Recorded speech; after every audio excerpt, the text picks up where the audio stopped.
300명이 넘어가지고 우리 이렇게 모여서 강의할 수 있을지 모르겠어. 정부 조치가 또 바뀔 수 있. 1.5라고 나온 거 있나? 1.5는 벌써요? 예, 2단계로 아마 올라갈 거예요. 2단계라도 20명 이하에서는 대면 강의를 할 수 있었지 옛날에.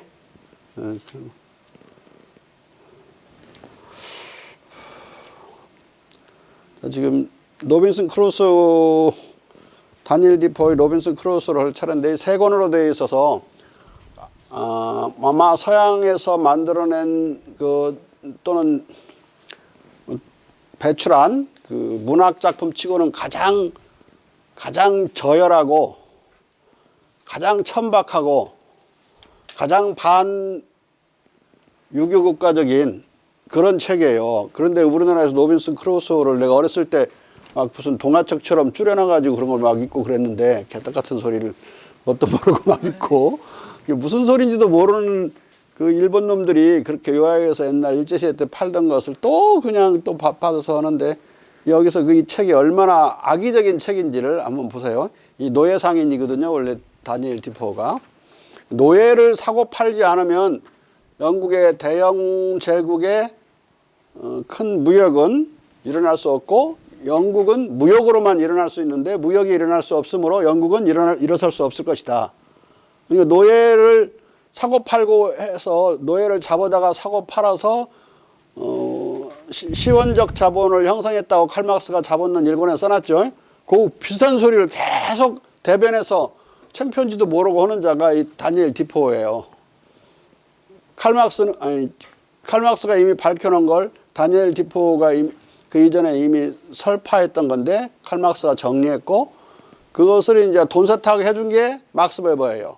마치 개신교의 그런 자기 금검 전략으로부터 이게 돈이 나온 것처럼 돈 세탁 해준 자가 이 세 명을 합치 여기서 이게 이 다니엘 디포고 막스 베버를 합치면 이제 서양의 자본주의의 본질이 드러나고 그런 악덕 자본이 원래 근대 자본이다 그런 소리예요.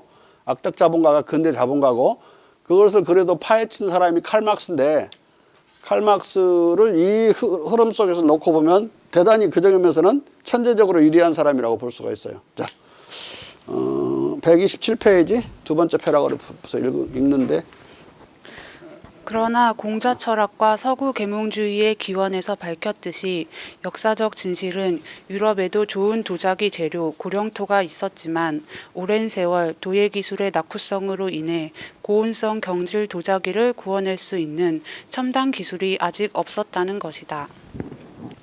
유럽에서는 1708년에서 1709년에 독일에서 개발된 고온성 경질 도자기 유업 기술이 1720년대부터 고온성이 아니라 고온소성. 고온소성 경질 도자기 유업 기술이 1720년대부터 이탈리아, 러시아 등 유럽 각지로 한창 보급되고 있었으나 무식한 디포는 이 사실을 아직 전혀 알지 못한 것이다. 좀 더 자세히 살펴보면 작생 공국의 선제후이자 폴란드 국왕 아우구스트 데스트라케. 읽지 말어. 읽을지도 모르면서. 네. 강건왕에게 초빙된 조한 F. 뷰팅어라고 우리말만 읽으라고. 네. 가오를 안 읽지 말고. 뷰팅어는 목숨 건 노력 끝에 1708년에서 1709년 드레스덴에서 중국의 경질 도자기의 비밀을 알아내어 독일산 고령토로 중국식 고온소성 도자기를 재발명했다. 재발명했는데 뭐냐면 발명은 중국이 했는데 또 한 번 발명했죠. 왜냐하면 기술을 전수받은 게 아니라 그 도자기를 놓고 이렇게 돼보고 저렇게 돼보고 그냥 목숨 건 노력이에요. 만약에 성공하지 않으면 목을 잘라버릴 거라고 그랬거든. 이 강건왕이. 여기서 이제 선제후라고 하는 것은 독일 황제를 뽑을 수 있는 선출권이 있는 제후 8명, 제후 7명 더하기 대주교, 어떤 대주교 합쳐서 8명이 아마 쾰른 대주교였을 가능성이 큰데 그 황제를 선출할 선출권이 있는 제후를 선제후라고 그랬어요. 뽑을 선자 해가지고 앞설 선자가 아니라 뽑을 선 퀴어 피어스텐 퀴어 피어스트 독일 지명에 지금도 퀴어 피어스텐 담이 있죠. 자. 강건왕은 이에 독일 마이센에 왕립 작센 도자기 공장을 세우고 마이센과 기타 지역에 고운 가마를 설치했다. 오늘날 독일 가서 많은 여러 가지 도자기도 사고 그 도자기로 만들어진 여러 가지 장난 인형 같은 걸 사고 올 때 전부 대부분 마이센 지방 도자기예요. 근데 이때 이제 여기서 마이센이 유럽의 그런 도자기 중심지가 되죠. 이게 이제 그 중국 걸 흉내내지 못했는데 이 고온소성 도자기를 통해서 드디어 짝퉁 생산에 처음으로 성공하는 거예요. 이 도자기가 너무 비쌌기 때문에 중국에서 살 때부터 비싸고 중국에서 떠나가지고 유럽에 도착하면 막 100배가량 10배에서 100배가량 가격이 갔기 때문에 이거 성공하면은 떼부자가 된다고 그랬죠. 그래서 이 돈들을 축적하고 모아서 산업혁명의 미천이 됐다고 그랬는데 이 성공은 그러니까 유럽이 중국으로부터 도자기나 기타 상품을 수입하지 않아도 되는 그야말로 배꼽 떨어지는 젖 떨어지는 어떤 대사건이야. 이게 동서가 역전될 수 있는 어떤 빌미가 되는 거예요, 이게. 자. 그 결과 마이센 지방에서는 중국 자기 모조품을 만들어 대성공을 거두었다. 이제 시체 말로는 모조품이 짝퉁이야. 자. 다음에 비팅어는 훨씬 더 고운 고령토를 발견했고 고운 질의 진짜 도자기를 유럽에서 처음으로 생산할 수 있게 되었다. 자, 여기서 이렇게 됐으니까 얼마나 이 비팅언을 통해서 아우구스트 강건왕이 작센의 아우구스트 강건왕이 돈벌이가 많이 됐겠어요. 그러니까 돈벌이가 많이 되면 강한 군대를 기를 수가 있죠. 국력이 성하게 됐는데 이걸 주변 국가들이 가만히 놔두겠어요? 이런 사람들 막 꼬셔가지고 자기 나라로 데려가려고 그러지. 세 사람이 이 비밀을 알고 있었는데 세 사람이 다 2명은 일찍이 튀어요, 이탈리아로. 그리고 나중에 러시아로 튀고 전 유럽으로 번지게 된다고. 자. 한동안 독일의 도자기 제작 기술의 비밀은 오늘날 원자탄 개발 지식과 같은 수준의 보안 조치로 보호되었다. 그러나 이 비밀 기술은 얼마 지나지 않아 독일로부터 유럽 각지로 다 유출되고 만다. 1710 오늘날 원자탄 만드는 지식이 별것도 아닌데 굳이 따진다면 북한의 원자탄 제조 기술은 국가 비밀로 되어 있죠. 근데 우리나라는 7개월, 길면 7개월, 짧으면 6개월 이내에 약 3,200개의 원자탄을 최소 만들 수 있어요. 미국에서 계산할 때는 4,330개 정도. 이거 북한이 갖고 있는 핵폭탄은 지금 6개에서 한 60개 정도 추정하고 있는데 우리나라에서는 1년에 한 366개 정도 만들 수 있어요. 우리가 그러니까 역량을 풀로 개발해서 허가가 떨어진다면 그 관점에서 이게 전체 핵 역량에서 봤을 때 북한의 핵은 연탄재 수준에 지나지 않는다. 연탄도 아니고 연탄재 연탄 다 타고 나서 조금 남은 거 있잖아. 그 정도 수준. 근데 이 사실들을 우리 백성들이 국민이 모르기 때문에 엄청나게 겁을 먹고 있어요. 내가 보면 시민강자 같은 거 할 때 보면 한국은 원자탄 못 만드는 줄 안다고. 6개월 내지 7개월 사이에 원자탄을 만들 뿐만 아니라 원자탄을 쏘아 날릴 수 있는 비이클 이동수단이죠. 미사일까지 완전히 다 끝나요. 6, 7개월 이내에. 그리고 그것 말고도 우리나라에서 만든 현무포의 A형은 800km 정도 사정거리거든요. 그런데 탄두가 2톤 정도 돼요. 그러니까 이 미사일 전체가 과분수 미사일인데 날아갈 때는 소리 속도의 마하 2배로 마하 2로 날아가고 떨어질 때는 수직 낙하해서 소리의 10배 속도 1초에 3,400m 정도 3.4km 속도로 1초에 초당 낙하해서 지하 약 180m에서 300m까지 파고 들어가서 거기서 터져요. 그 위력은 북한 핵탄두의 10분의 1 정도 된다.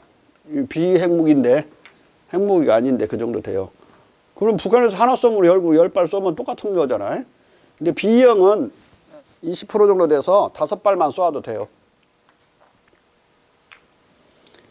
북에서 쏘는 것은 어떻게 막느냐? 우리의 그 탄도로 날아오기 때문에 탄도란 포탄이 날아가는 포물선으로 날아온다는 소리예요. 그렇기 때문에 요격할 수 있다. 요격할 때 요자는 맞는다, 맞아들인다는, 기다리고 있다가 맞는다는 뜻이야. 기다리고 있다 마중 나가서 떨어뜨리라는 요격이. 요격 미사일로 80% 정도 적중시킬 수 있어요. 핵미사일은 그 말을 해줬더니 어떤 녀석이 그러면은 거기서 10발 쏘면 2발은 맞네 우리가. 그런 자식들을 전장에 내보내면 우리가 죽어요. 왜 거기서 1발 쏘면 2발 쏘면 되지. 우리가 그것을 2발 쏘면 어떻게 돼? 80% 더하기 80%니까 160% 확률로 그건 거의 100발 100중 요격할 수 있는 거죠. 응? 완전히 그냥 전쟁터에서 서창훈 같은 놈들밖에 없어가지고 10발 쏘면 2발 맞는다고 생각하는 거야. 어? 그들이 10발 쏘면 우리는 20발 쏘면 되지. 그래서 이 현무포만 하더라도 B형은 400km에서 500km 정도 사정거리가 줄어들면 탄두를 4km까지, 4톤까지 늘릴 수 있어요. 그러면 아까 20% 정도의 핵무기와 같은 위력을 낸다. 그래서 우리가 이제 북의 핵에 대해서, 북핵에 대한 대칭 수단으로는 하나는 플루토늄을 가공할 수 있는 권리를 미국으로부터 얻는 거고, 어차피 핵 잠수함을 추진해야 되기 때문에 추진력으로 핵을 사용할 수 있는 권리를 얻기 위해서 미국과 협상을 해야 돼요. 이번에 가서 달라고 하니까 한미 원자력 협정에 그 6종과 그 들고는 들어가지고 못 준다고 그랬죠. 어차피 고쳐야 된다고. 핵폭탄을 안 만드는데 플루토늄을 재처리할 수 있는 권리는 확보를 해야죠. 거기까지 확보하는 건 남북 1991년에 맺은 남북 비핵화 공동 선언에 어긋나지 않아요. 권리를 확보하는 것까지 막지는 않았으니까.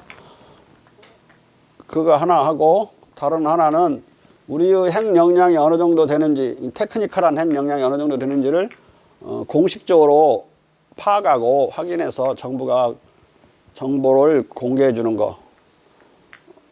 국민들이 너무 몰라가지고 너무 쫄아가지고 있으니까 맨 민간 차원에서 뭐 3,200개 만든다. 뭐 미국에서 어떤 무슨 미국 과학연맹 회장이 4,366개 만든다. 뭐 이런 민간적 베이스의 통계들밖에 없고, 그것도 대단히 전문적인 사람만 이 통계도 알아요.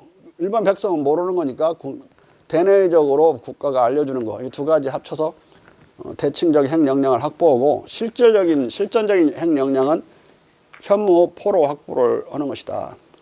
미국 워싱턴에서 봐도 이 현무포 같은 걸 극초음속 미사일이라고 그러는데, 극초음속 미사일은 우리나라의 것이 가장 세계에서 유력적인 거예요.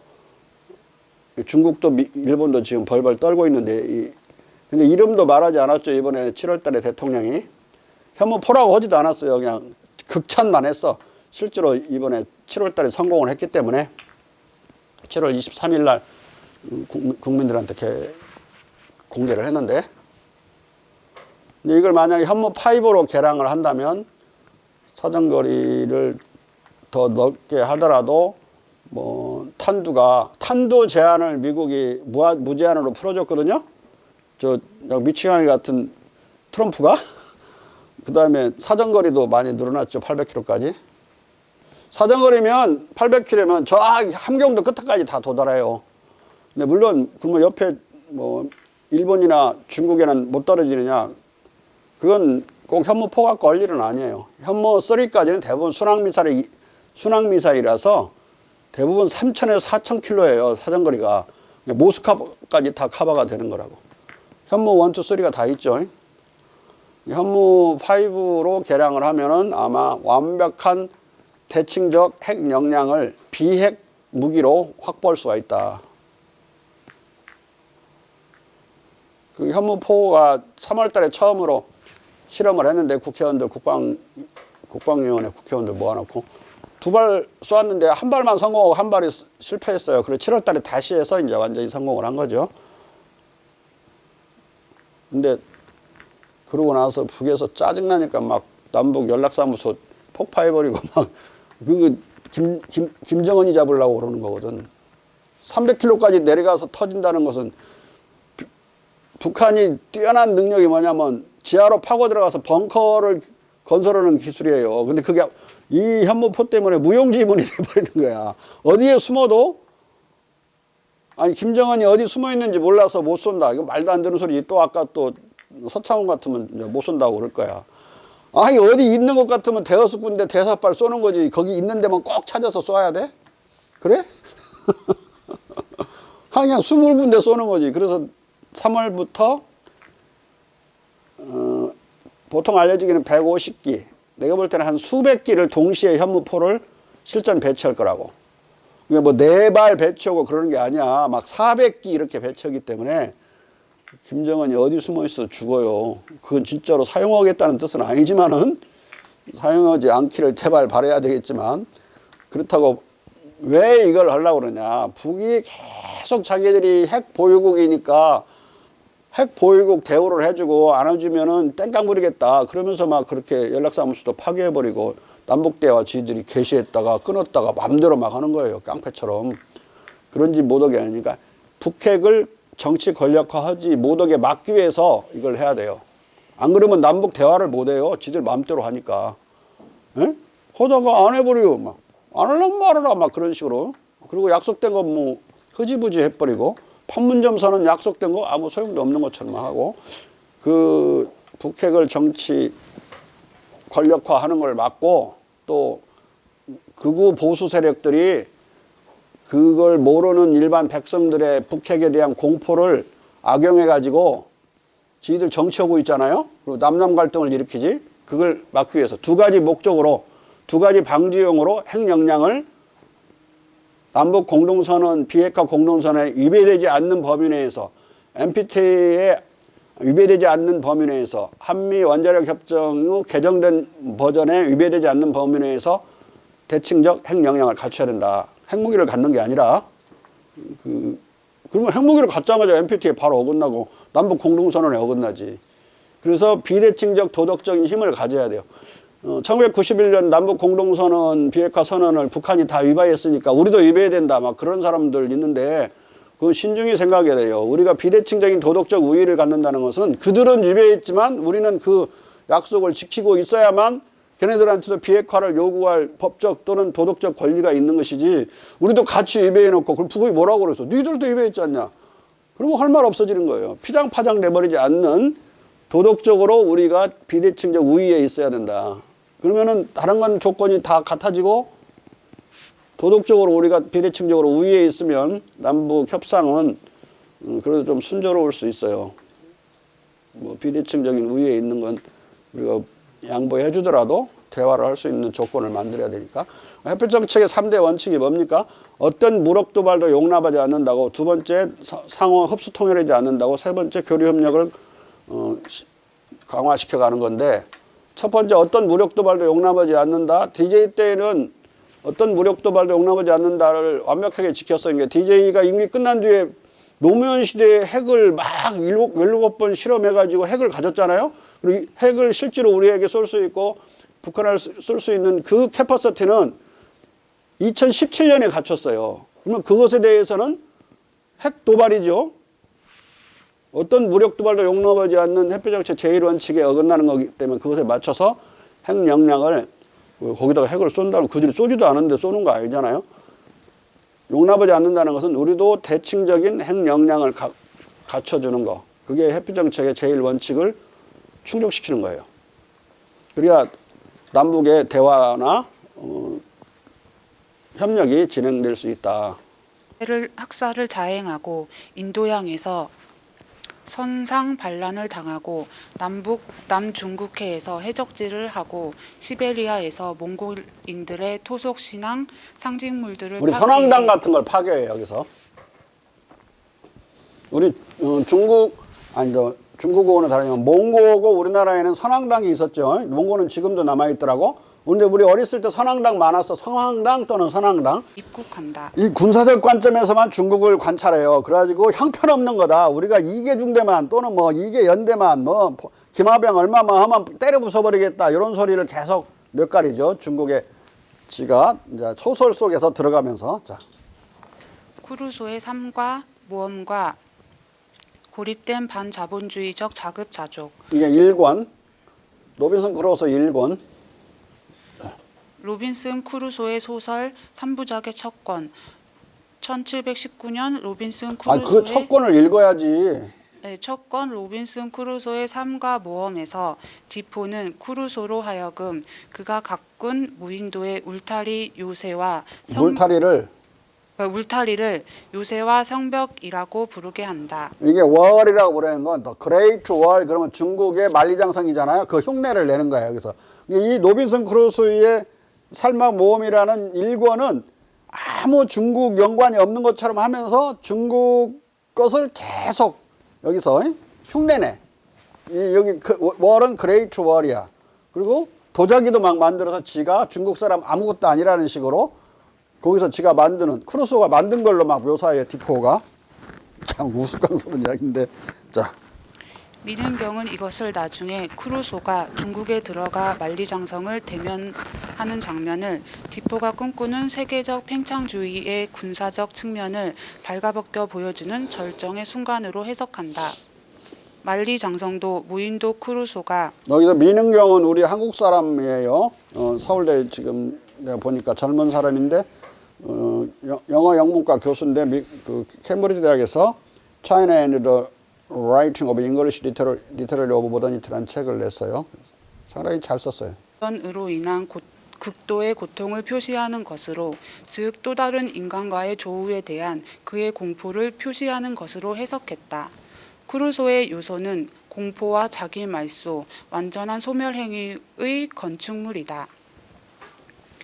그러나 민은경은 무인도 크루소의 요새와 방벽에서 크루소의 공포와 자기 말소의 몸짓을 읽어냈지만 이것을 중국에 막 바로 적용해 먼 모험에서 중국의 만리장성은 역설적으로 중국인과 야인의 간의 차이를 희미하게 하는 것만큼 이 중국인들을 야인들과 분리시키지 못하는 부질없고 정체된 적대감의 골동품화된 유물로 기능한다. 만리장성이 결국은 청나라 야인들 만주족을 막아내지 못했고 그 이전에는 원나라의 몽고족도 막아내지 못했으니까 그냥 부질없는 장벽인 거야. 보기에만 거창하지 뭐 이런 식으로 비아냥거리는 의미가 더 먼 모험에서는 많이 들어있어요. 만리장성을 보고 감탄하는 게 아니라 아주 별거 다 있네, 웃기고 있네, 이제 이런 식으로. 자.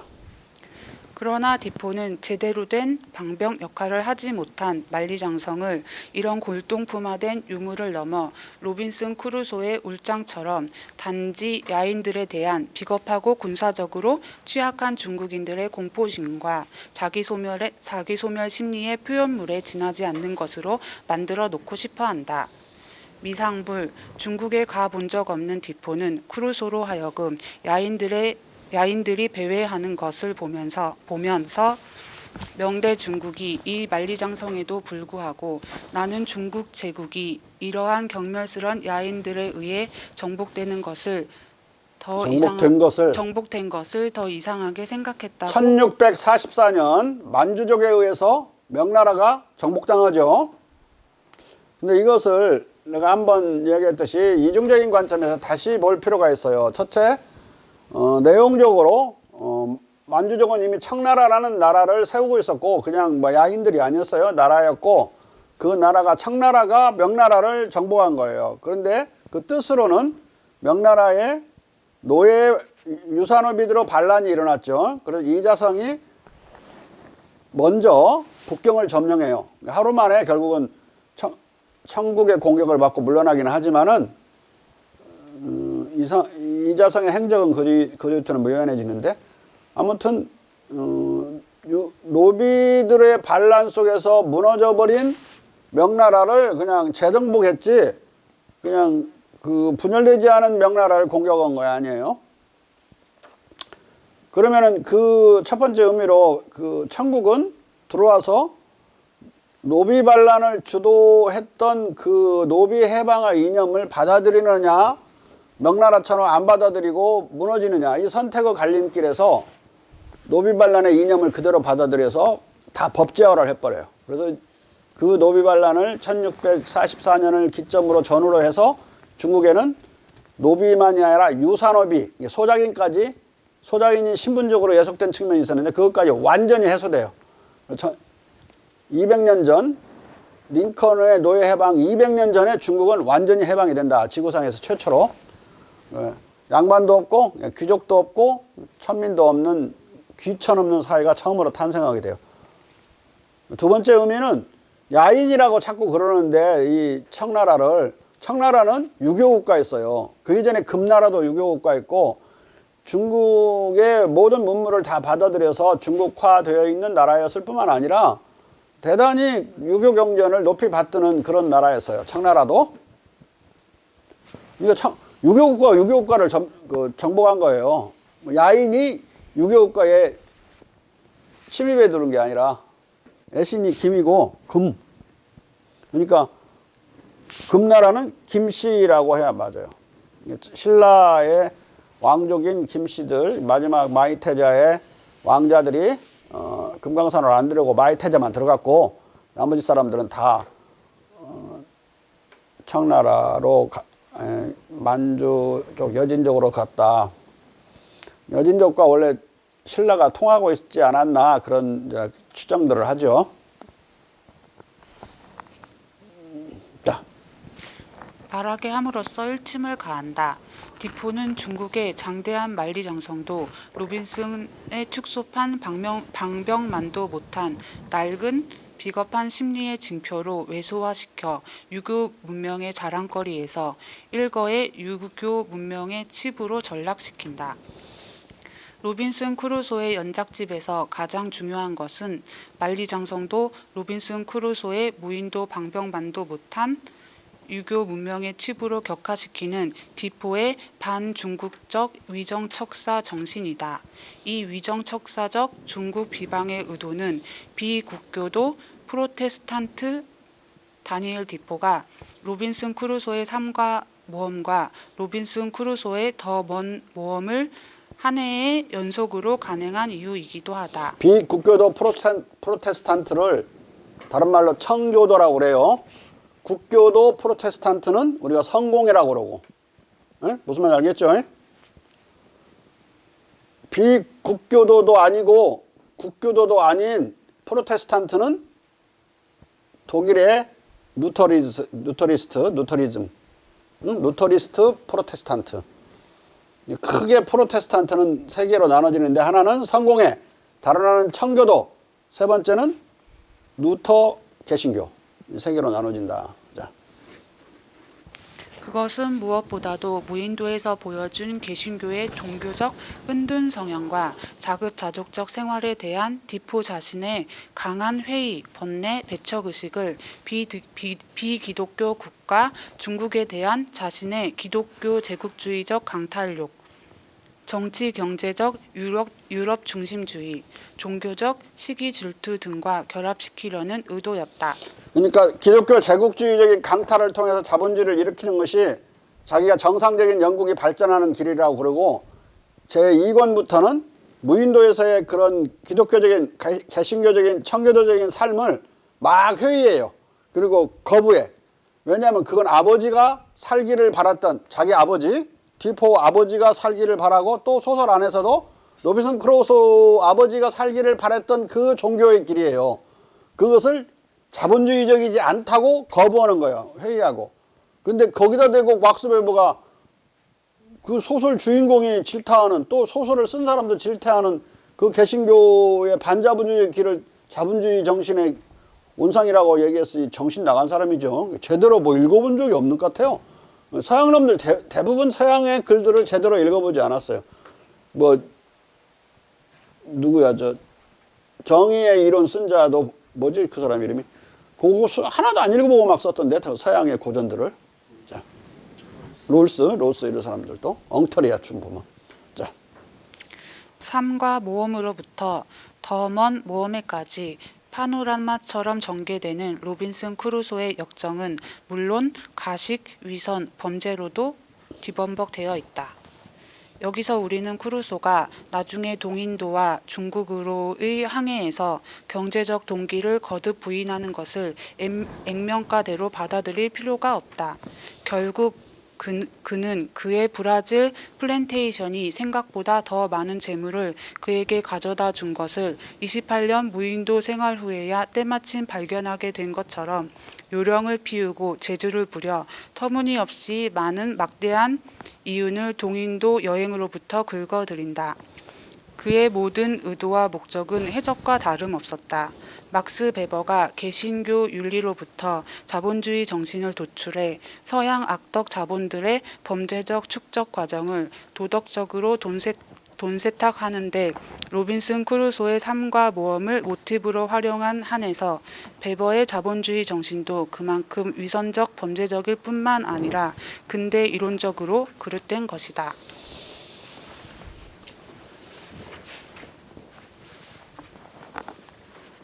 노예무역과 노예사역을 본업으로 하는 제국주의적 악덕 자본가 다니엘 디포와 로빈슨 크루소의 삶을 겹쳐서 읽어보자.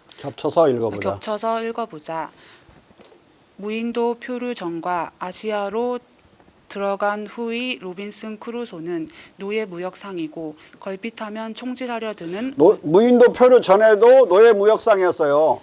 심지어 어느 정도까지 비열한 놈이냐면 같이 바다 한복판에서 다른 해적들한테 잡혀가지고 둘 다 자기 거기 잡혀있는 노예로 생활을 하게 돼요. 같이 있는 동료 포로와 같이. 그러다가 둘이 탈출하는데 성공해서 둘이 이제 동지가 됐는데 이놈이 나중에 그 다른 노예상을 만나갖고 자기 동지를 노예로 팔아먹어 버려요. 로빈슨 크루소가 얼마나 비열하고 악랄한 놈인지 알겠죠? 얼마나 악덕한지. 자, 원리주의적 기독교 멘탈리티를 보이고 신구교의 차이를 심지어 기독교와 그리스, 러시아 정교의 차이도 뛰어넘어 기독교의 통합을 추구하는 기독교 제국주의적 로빈슨 크루소의 삶은 차라리 미국 청교도의 일파인 아미시 종파처럼 시장 거래와 기술 문명으로부터 절연되어 소박한 중세적 농경 생활을 합리적으로 영위하는 반자본주의적 종교적 은자의 생활이다. 미국의 아미시가 자발적 은둔자라면 무인도의 크루소는 비자발적 아미시다. 왜냐면 이게 표류당해서 어쩔 수 없이 무인도로 떠내려온 사람이지만 미국에 있는 그런 아미시 종파들은 캘리포니아의 기타 등등 여기저기 많이 퍼져 있죠. 아미시가 배경이 된 영화가 있죠. 목격자라는 영화가 있는데 동국인 봤어? 또 요새 또 리바이벌 해가지고 나온 게 있더만. 근데 거기도 배경은 다시 아미시 공동체야. 그 경찰 세계 소굴에서 그 비리를 포착하게 된 경찰관이 비리를 저지르는 경찰 팀의 두목과 그 팀들이 얘를 잡으려고 몰아요. 예? 모는데 갈 데가 없으니까 그 여인과 어린이를 따라서 아미시 공동체로 숨어드는 거예요. 그러면서 이제 그 여인과 썸씽이 생기고 뭐 그러는 영화인데 그 썸씽이 생기는 건 첫 번째와 똑같아. 예? 봤어? 영화도 안 보고. 어저께만 하다 영화 4개 봤는데. 김창숙 씨는 하나도 안 봐. 그러나 1719년에 출간된 로빈슨 크루소의 삶과 모험에서 전개되는 로빈슨 크루소의 무인도 생활 이야기를 통해 다니엘 디포가 전하려는 메시지는 종종 디포의 의도와 아주 정반대로 오해되어 왔다.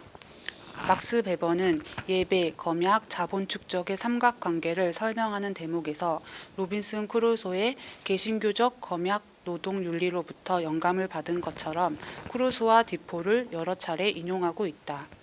이것은 베버가 영국 개신교도 크루소의 검약하고 근면한 무인도 생활을 좋은 예증 사례로 활용해 개신교적 검약 노동윤리를 시원적 자본 축적의 심리학적 동학으로 이해시키려고 했음을 보여준다. 독일 말로 우어슈퍼는 걸 아쿠몰라치온 데스 카피탈인데 시원적 축적이라고도 번역하고 원시적 축적이라도 번역하니까 같은 말이라고 알아야 돼요. 뭐 다른 말이 아니라고. 우어슈풍걸이라는 독일어를 어떻게 번역하나 달리 왔다 갔다 번역했으니까. 자.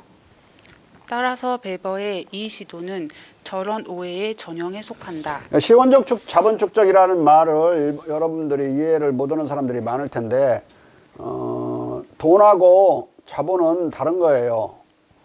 돈은 여러분들 호주머니에 있는 돈이나 뭐 집에서 쓰는 돈 같은 것은 목돈이라고 하더라도 그것들을 가지고는 노래방 하나도 못 차려. 노래방을 차리려면 적어도 그 시설을 다 살 수 있어야 되고 한두 명 정도는 종업원을 둘 수 있어야 되잖아요. 지금은 한 명만 두어도 노조법이 적용돼요. 옛날엔 4명 이하는 적용되지 않았는데 ILO도 그 방향으로 바뀌었다고. 왜냐하면 IT 시대에 노동력 인력이 엄청나게 단위 노동력이 줄어들었잖아요. 그러니까 한 명만 고용해도 노조가 가능하기 때문에 1인 파업이 가능한 거죠. 지금은 그런 조건 속에서의 이제 노동을 생각을 하는 거다. 이 상황 속에서 어떻게 하면 최초에 그 돈, 노래방을 차려서 한두 명의 월급을 한 달 뒤에는 줄 수 있는 200만 원 주는 걸로 어떤 아줌마 2명을 고용했다 하더라도 400만 원이 있어야 되냐. 한 달 뒤에는 월급을 줘야 되니까. 그리고 자기도 있어야 되고 먹고 살아야 되고. 그러니까 이게 그 시설을 인테리어하고 한 2억 정도 들죠. 인테리어하고 2억 안 들어도 남의 노래방 인수인계해도 권리금 때문에 뭐 그렇게 들어요. 도로. 네? 결국은 아마 5억은 있어야 될걸? 5억을 어떻게 만들지? 막 이렇게 근검 전략에서 만드나? 그렇게 못 만들어요. 돈을 벌려면 뭔가 이렇게 떼돈을 벌 수 있는 뭐 아파트 로또라도 당첨되든지 뭔가 노동을 통하지 않은 근검 전략의 노동이 아닌 다른 방법으로 밖에는 돈을 못 만든다고. 안 그러면 도둑질하든지 이렇게 노예 상인을 하든지. 예? 남을 갈취하지 않고는 최초 자본이 안 만들어져요. 자기 자신이 갖고 있는 소비 기금으로서의 돈하고 머니하고 캐피탈은 완전히 다른 거예요. 캐피탈은 다른 사람을 고용해서 일 부려먹을 수 있는 권력이야. 그 권력이 될 정도로 돈의 크기가 커져야 된다고. 그래서 여기에 양의 진로 법칙이라는 변증법이 적용되죠. 일정 정도로 돈이 커지면 자본으로 바뀌어버려요. 모래의 더미가 막 커져갖고 일정 정도 커지면 흙더미가 커지면 언덕이 되지. 언덕. 흙더미라고 안 하지. 언덕이 되면 언덕이 또 더 커져. 더 커지면 산이라고 그런다고. 산. 막 산이 많아. 그러면 산맥이라고 그래요. 산이 많은데 거기를 보고 산이라고 하는 어린이도 있겠지만 근데 언덕을 보고 산이라고 하는 사람 없죠. 또 언덕을 보고 흙더미라는 사람 없지. 양이 질로 변화되는 거야. 카테고리가 전환되는 거라고. 질적으로 바뀌는 거예요. 그런 것처럼 일정량의 돈의 축적이 자본으로 완전히 범주적 전환을 하면서 다른 사람을 부려먹을 수 있는 힘으로 바뀐다. 여러분 속에 들어있는 돈, 여기 있는 돈 다 모아도 호주머니 털어가지고 한 사람도 못 부려먹어. 에? 한 이틀 부려먹을 수 있나? 3일째? 대들어 돈 내놓으라고. 임금 내놓으라고. 지금 10만 원은 이틀 하면 20만 원 줘야 되지. 응? 노가다도 그 정도 돼. 근데 우리 현금 더 주면 좀 20만 원 되나? 나는 지금 20만 원 없는데. 그러니까 사람을 부릴 수 있을 정도의 큰 돈이 돼야만 고용된 사람이 안심하고 고용되고 또 그 돈 많은 사람을 존경하게 돼요. 왜? 다음 달 월급을 줄 거라는 걸 확신하니까. 월급 줄 것 같지 않으면 이단 옆차기로 차고 나오죠. 니 따위가 무슨 자본주를 하냐고, 주인이냐고. 어? 옛날에 땅만 있으면 지주라고 확실히 인정을 했듯이 일정량의 돈이 있으면 사람들이 자기를 고용할 수 있는 자격과 능력을 인정을 해요. 어? 돈도 없는 것이 고용하고 월급도 못 주면 엄청나게 화를 내죠. 자. 무인도 크루소의 이야기는 금욕적 자본 축적이나 합리적 근대 자본주의와 거리가 먼 반시장적 자급자족 경제로 살아가는 순혈 개신교도의 이야기이고, 이후 동인도와 중국으로의 모험 여행 이야기는 정통 개신교도의 반시장적 자급자족 생활과 개신교적 검약 노동윤리를 비웃으며 중상주의적 세계 노예무역과 기호사치품 아편무역을 찬양하고 전근대적 노예제와 악덕 자본주의를 옹호하는 이야기이고, 개신교 제일주의를 버리고 신구교 차별 없는 기독교 원리주의를 과격하게 관철시키려는 기독교 제국주의의 이야기이다. 외부 세계를 정복하려고 그러니까 이제 야 신구교 그만 싸우고 다 기독교 아니냐, 합쳐서 외부 세계를 공격하자, 이런 논리를 계속 펴요. 그 안에서. 이 소설 속에서 로빈슨의 아버지는 그에게 사치에 반대하는 말씀을 하면서 근면하고 착실한 중산층의 도덕적으로 도야된 질서정연한 삶을 권장한다. 그러나 로빈슨 크루소는 아버지의 말씀에 불복해 영국 중산 계급의 질서정연한 삶을 내던지고 노예 사치품 무역과 노예 사역을 위해 바다와 모험을 택한다. 그러나 그는 브라질에서 사치품 무역과 플랜테이션, 노예 사형 농장 경영에 뛰어들었고, 여기에 필요한 노예를 더 사려고 아프리카로 항해해 가다가 배가 난파되어 카리브해의 한 무인도에 표류했다. 그는 이 무인도에서 어쩔 수 없이 홀로 영국 중산층의 유순한 개신교적 삶을 산다. 여기서부터 로빈슨 크루소의 삶과 모험은 정말 화폐 경제의 매개 없는 순수한 근면 노동과 독립 소농의 찬양서다. 크루소는 섬에 사는 동안 쾌락이나 레저 활동에 탐닉하지 않는다.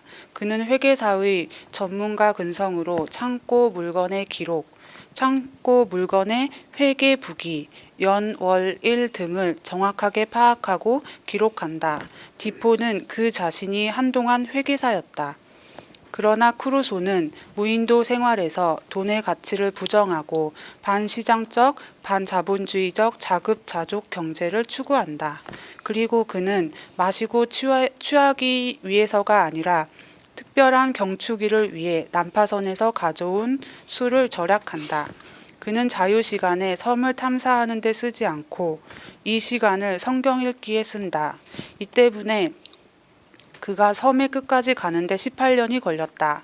이것으로써 다니엘 디포는 지리상의 발견 이래 서구인들이 보여온 대외적 모험 정신이나 식민지 획득 활동과 상반되는 개신교도들의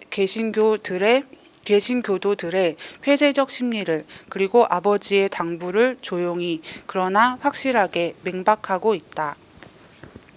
로빈슨 크루소는 나태를 경멸하고 노동을 찬양할 뿐만 아니라 훌륭한 영국인으로서 사치를 배격한다.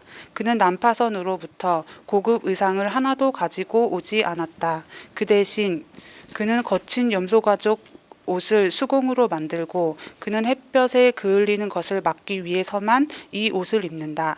섬에서 고립된 상태에서 그는 물건들이 오로지 그 유용성, 사용 가치에 따라서만 값어치가 있다고 결론 짓는다.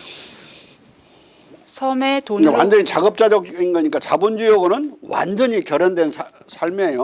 무슨 여기다 대고 자본주의 정신이 여기서 나왔다고 개떡 같은 소리를 하는 거야.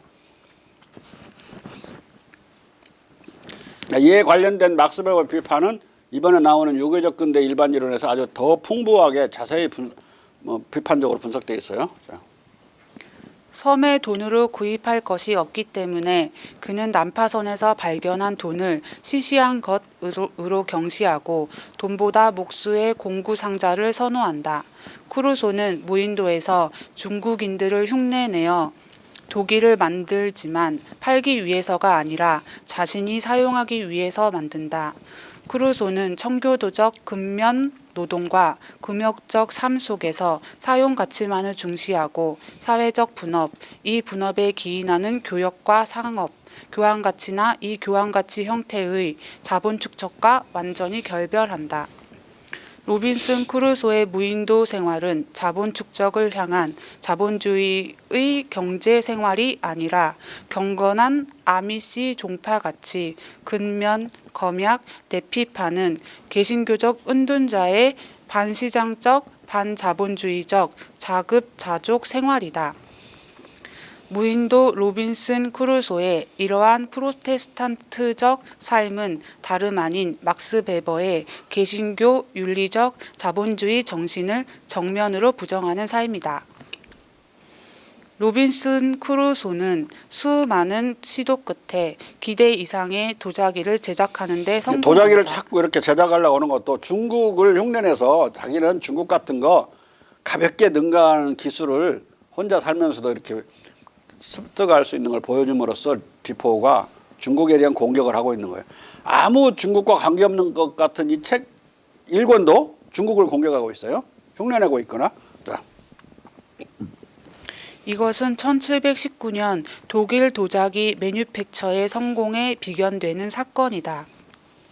크루소가 자기가 쓰기 위해 손수 만든 도자기가 경제적 자급자족의 환상을 상징한다면 이 도자기는 동시에 최고급 도자기, 칠기, 비단 등을 수출하며 번영하는 비식민주의적 이교 국가 중국의 존재 자체가 서양 제국의 식민주의적 약탈 자본주의와 국가 정체성에 대해 던지는 도전적 문제들과 씨름하는 속편의 중국 여행을 시사하는 복선이기도 한 것이다. 모든 자본주의적 이윤과 사치품, 주류상을 탄압하며 1640년 이후 20여 년 동안 지배했던 칼뱅의 제네바 신정국가나 미국 펜실베니아 등지에 퍼져 살아온 아미시파 개신교도들의 생활에서 전형적으로 나타난 비자본주의적 사용가치 지향적 자급자족, 검약, 절제, 금욕은 결코 세계 무역에 기름을 부을 가치로 보이지 않는다.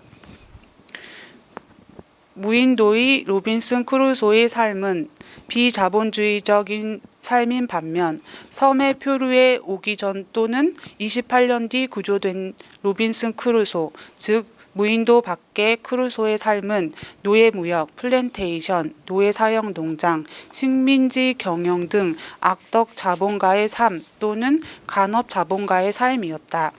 뒤에 이런 간업 자본은 간업이라는 말은 그 산마천의 용어인데 뭐 도품 도둑질한 물건 같은 거 팔고 살면서 돈 벌고 또는 창녀 장사에서 돈 벌고 또는 도굴에서 돈 벌고 노름에서 돈 벌고 이런 것들을 간업 자본이라고 그랬어요. 간업으로 가진 자, 그러니까 최후의 직업이라고 볼 수가 있죠. 근데 사마천은 뭐라고 그러냐면 간업이라도 해서 처자식을 먹여 살리는 자가 그러지 못한 선비보다 낫다고 거기서 그렇게 얘기를 해요. 돈 버는 것을 어떻게든 정당화한다고. 어디에서? 사마천의 화식 열전에서 그렇다. 자. 뒤에 분석할 무굴 제국과 중국으로 여행하는 모험가로서 뒤에 분석할 무굴 제국과 중국으로 여행하는 모험가로서 무인도 밖으로 나간 로빈슨 크루소의 삶은 비서구 제국들을 얕보고 짓밟는 기독교 제국주의자로서의 삶이다. 무인도의 삶이든 무인도 이전의 삶이든 무인도 밖으로 나가 중국으로 모험 여행을 하는 삶이든 모두 다 근대 자본주의와 무관할 뿐만 아니라 이것과 배치되는 삶이다. 여기서 근대 자본주의는 우리가 알고 있거나 그렇다고 생각하는 또는 막스 베버가 찬양하고 또 그럴싸하게 신사답게 묘사한 그런 자본주의를 말하는 거예요. 근데 안에 있는 무인도 이전의 삶은 노예상인으로서 삶이니까 이건 악덕자본 아니면 간업자본가의 삶이죠. 무인도 안에서 살면은 반자본적 삶이고 무인도 또 밖에 나와가지고 살면 또 다시 도둑질하고 그런 노예 팔아먹고 그러는 삶이니까 또 악덕자본, 간업자본이에요. 근대자본하고는 완전히 관계없는 자본이라고. 자. 환원하면 금욕으로 자본을 형성하고 이 자본으로 생산수단을 평화적으로 매입하고 자유계약에 의해 임금 노동자를 고용해 상품을 합리적으로 생산하고 등가로 판매하는 개신도 윤리적 자본가는 역사상 존재한 적이 없는 것이다. 디포와 무인도 이전의 크루소는 노예 사치품 무역에 아주 많이 관여되어 있다. 디포는 작가이기 전에 노예 사치품 무역상이고 악덕 자본가였다. 그는 프랑스산 사양 고양이를 사서 향수를 생산하는 데 썼고 프랑스와의 전투에서 영국 전함에 보험을 걸었고 기아나 식민 프로젝트를 위한 홍보 문건을 작성했고 악명 높은 남해 버블의 주식을 투자했고 아프리카 노예 무역에 종사했다. 그는 영국의 성공이 자급자족이 아니라 노예 무역, 식민지 무역, 식민지 플랜테이션 등 국제 무역과 해외 경략 활동에 달려 있다고 굳게 믿었다. 디포가 로빈슨 크루소의 삶과 모험을 쓴 목적이자 주제는 로빈슨 크루소의 아버지가 권고한 개신교적 근면노동, 즉 사용가치를 지향한 자급자족적 근면노동이 자본 축적과 배치된다는 것을 입증함으로써 영국의 성공 가능성이 오직 간헐적 국제무역에 있을 뿐이라고 주장하려는 것이었다. 크루소가 카리브해의 이름 없는 무인도에 고립되어 기계적 기량이 거의 없이 도착했을지라도 그를 지탱해주는 소총, 음식, 공구 등 그의 모든 소유물은 자초한 배로부터 가져온 것들이다. 크루소는 이 물건들을 빼면 섬이 열대의 이상향이 아니라 무림의 땅, 무용지물이라고 여긴다. 먼저 이 물건들은 왜 배에 선적되었나? 크루소는 중산층의 삶을 택해 국내에서 장사를 하거나 법학을 하라는 그의 아버지의 조언을 무시하고 가장 이윤이 많이 나는 영리활동인 아프리카 노예 무역에 종사했었다. 아버지의 말을 안 싸우고 조용히 무시하고 이 길로 가버린 거예요. 그러다가 소설을 쓸 때는 이제 무인도의 표류장에서는 할 수 없이 아버지 말을 따라서 사는 그런 모델로 되어 있어요. 자. 그의 첫 항해에서 장난감과 잡동사니들을 노예와 교환해 얻은 대박 이문을 재투자해 아주 성공한다. 두 번째 항해 여행을 위해 아프리카로 돌아가는 길에 그는 모로코 해적들에게 붙잡혀 자신이 노예가 되어 4년을 보냈다. 그의 재산은 그가 배를 훔쳐 한 동료 노예와 탈주할 때 바뀐다. 그는 이 배와 이 동료 노예를 대서양에서 그들을 구해 브라질로 데려오는 포르투갈 노예 무역상에게 판다. 그 배와 지 동료를 한꺼번에 팔아버려. 진짜로 간업 자본가죠.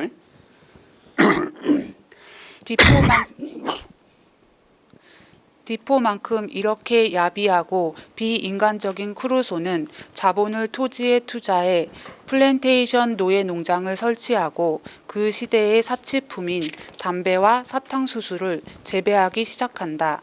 그러던 중 그는 브라질에서보다 더 싸게 노예를 팔기 위해 아프리카로 또 한 번의 항해 여행을 떠났다. 그는 이 항해 중에 풍랑을 만나 표류하다가 이 무인도에 떠내려와서 고립되게 된 것이다. 이 시점까지 로빈슨 크루소의 인생은 노예 사치 무역에 종사하거나 자기를 위해 노동할 노예들을 사는데 종사했다. 그는 그 시대의 주된 사치품인 담배, 커피, 설탕과 노예를 매매했다. 무인도 생활 28년 동안 그는 살아남아 상당히 편안하게 되었지만 부를 축적하지 못한다. 그는 좋은 수출품이 될 만한 어떤 자원도 탐사하지 않는다. 실로 그는 그가 이전에 알지 못한 어떤 것에 대해서든 장님이다. 결과적으로 그가 구조되었을 때 그가 가진 전부는 그 자신의 노동의 산물이 아니라 난파선으로부터 건져 올린 금화와 은정과 동전, 즉 플랜테이션을 통해 벌었던 노예 구입용 자본이었다. 노예를 사역해서 운영했던 플란테이션에서 벌은 그 돈을 가지고 노예를 사러 가던 참이었죠. 그 노예 구입용 자본이에요. 노예를 통해 굴려서 벌은 돈이죠. 그것도. 막스 베버가 말한 대로 전략 근검 노동을 통해서 만들어진 자본이 아니야. 전혀. 자. 크루소는 지나가는 선박에 의해 구조된 후에 그 무인도로 사람들을 수입해 식민지 경영을 시작한다. 노예 사역에 기초한 플랜테이션 농장을 다시 시작한 것이다. 그러나 이 식민지 농장에 투자된 자본은 노예 농장. 예자가 빠졌어요. 무인도에서 얻은 부가 아니었다. 그는 무인도에서 지극히 근면하고 검역한 금욕 생활을 했음에도 불구하고 그곳에서 한 푼도 축적하지 못했기 때문이다. 자, 이것을 그대로 보면 막스 베버가 프로테스탄트적인 윤리의식에서 진행된 검약과 근면노동을 통해서 자본을 축적했다고 그랬지? 완전히 부정되고 있잖아요, 여기서. 응? 지가 인용하고 그걸 도출하려고 했던 그 소설이 완전히 부정하고 있어요. 한 푼도 축적을 못했으니까. 자. 섬에서의 개신교 윤리적 삶은 그야말로 자본 축적에 지극히 적대적인 중세적 목가적 삶이었다. 정확히 그가 새 플랜테이션에 투자한 것은 그의 최초 노예무역에서 올린 이윤을 축적한 화폐 자본의 이자와 그의 브라질 사탕수수 플랜테이션에서 나온 이윤이었다. 무역에 강제로 전파하려는 광신에 스스로 전율하며 사치품 노예무역에 이골이 나서 사치품의 부, 그리고 약탈과 노예무역의 유혹, 기독교 제국주의적 행동에 대한 향수 등을 억누를 수 없었던 것이다. 로빈슨 크루소는 제2부 로빈슨 크루소의 더 먼 모험의 전반부에서 섬을 잊지 못하고 그곳으로 돌아가 있는 것을 꿈꾸는 백일몽 속에서 헤매다가 마침내 섬으로 다시 돌아가 섬 속의 삶에 재개입한다. 여기서 크루소는 사람들 간의 갈등과 싸움, 야만인들과 전투 등 식민지의 제 문제들과 다시 씨름한다. 그리고 로빈슨 크루소의 더 먼 모험의 후반부에서는 주인공이 동남아시아, 중국, 시베리아에서의 모험의 여러 에피소드를 쓰고 있다. 디포는 제부의 무한 산출이라는 중상주의적 비전을 무인도 이후 모험 여행에 바로 그 소재로서 재주조함으로써 식민화의 제문제 크루소가 그의 섬으로 돌아왔을 때 그를 신학적 질서를 유지하기 위해 해적이나 스페인 애인과 혼인 전에 개종해야 한다. 에 대한 긴 대화들 사이사이에 원주민들과의 전투들을 배치하고 있다. 로빈슨 크루소의 삶과 모험, 이 이기심과 로빈슨 크루소의 삶과 모험이 이기심과 식민지 경영이 양립할 수 있다는 가설, 즉 영국의 해군 기지였다. 셀커크의 이야기는 1670년 그 섬의 표류에 가서 유럽보다 더 자원이 풍부하다는 것을 증명한 모스키토 인디언 윌의 이야기만큼이나 잘 알려져 있었다. 영국은 태평양에 아무런 플랜테이션이 없었고 중국해로 가는 동인도 회사의 간헐적 항해들은 식민지를 건설하려는 노력이 아니라 그 지역의 무역 네트워크 속에 발판을 확보하려는 노력에 지나지 않았는데 디포는 이것을 억울해했다.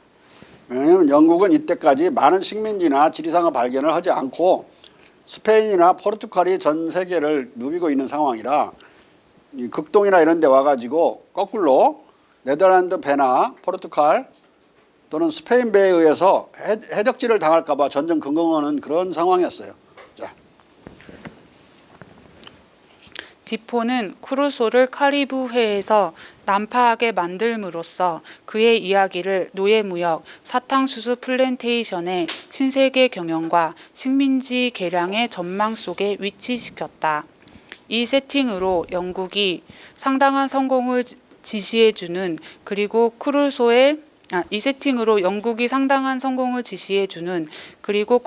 꿈이 그의 궁극적 구조에 대한 그의 믿음을 재확인하는 무인도의 식민화가 그럴싸하게 된다.